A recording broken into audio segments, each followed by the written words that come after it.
So B slot, D3M, real nice entrance, Felipe. That's perfect. That's just what we talked about from the last camp. Is your legs come up and out and in, and then you drop on. That's so good, guys.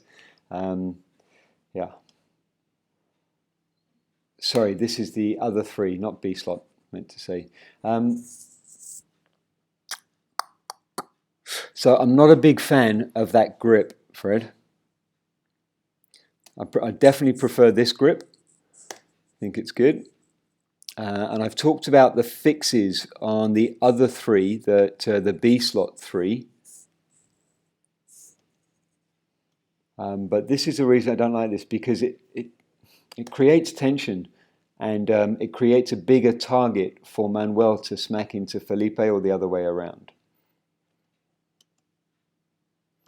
Yeah, it just seems to create a pivot point. So as soon as you come backwards, it creates a rotation point, and it opens up Manuel and makes a real big target for the solo flyer.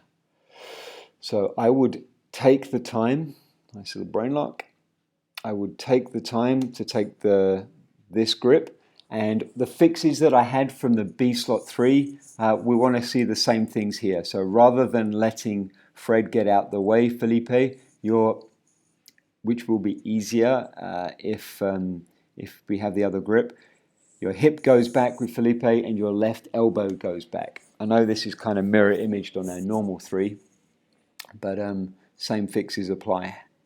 So take the right grip, please. Take this grip nice and high.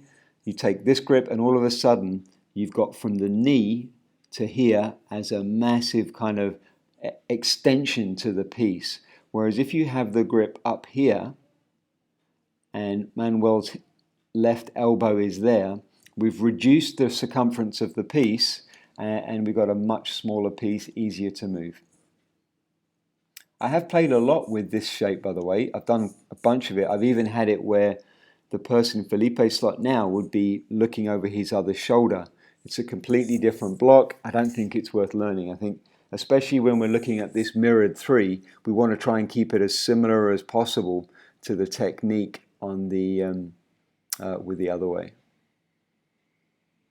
I'm glad to see you guys practicing this, though. Super important.